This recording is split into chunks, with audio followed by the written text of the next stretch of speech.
Douglas, good afternoon to you. First of all, I am sure that you are aware of or who have seen that documentary. What's your response to that? How shocked are you? Good afternoon, Jerry. Yeah, absolutely shocked. We've always had an idea that the stuff's been going on. It's just the level to which has been uncovered. And obviously, the suffering that we've seen in those videos is tremendous, which has caused us to start an investigation of our own. And following that, we've also been in touch with Lord Ashcroft and been sent additional video footage. And we're now gaining legal opinion over what our next steps are going to be. And that's only because it's not the evidence that we would have secured ourselves. So we are without giving anything away in terms of the investigation. How are you proceeding with this? What's the strategy? What's the nature of it? Well, it's pretty different to how we would normally approach a case, because normally we would gain the evidence ourselves. And in this case, it has been a little trickier because it's how the evidence was obtained. And we've got to be very wary of whether procedures were followed in terms of the Criminal Procedures Act as well. So that's why we are taking a legal opinion over what we can and can't use. But as I say, there's no doubt that those animals suffer tremendously. And, you know, we would be remiss in not opening an investigation of our own. It's not a new story. Canned lion hunting has been ongoing for a number of years. Do you have a sense, having looked at this, I assume, in the past, as to how well organized the practice is?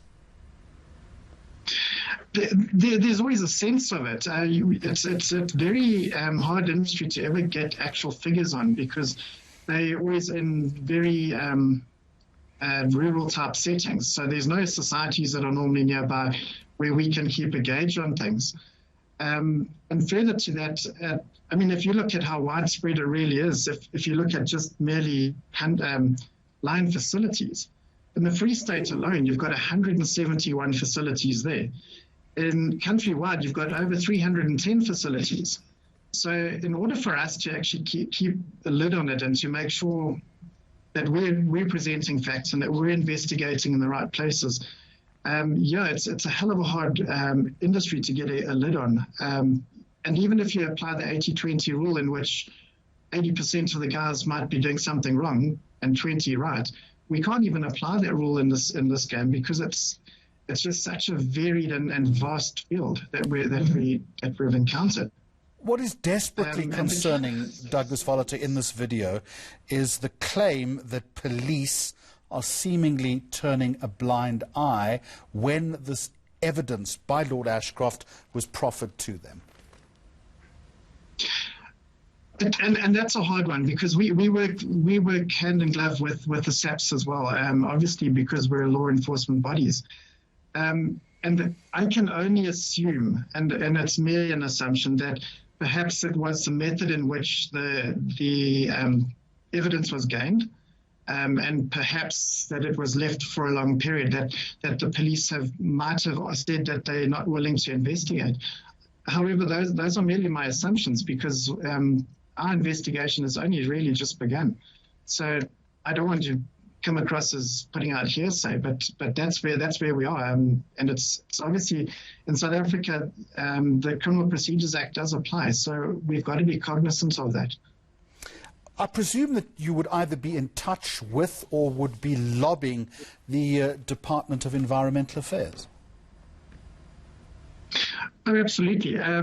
We've been in touch with the Department of Environmental Affairs. We've actually been in the process of drawing up a memorandum of understanding with the department, just so that, and that's in terms of basic wildlife crimes, to help us get the information we need relevant to securing prosecutions. Where our hands get tied is that our mandate extends to the Animals Protection Act, and we're pretty limited in that's what we can enforce and enforce compliance in terms of.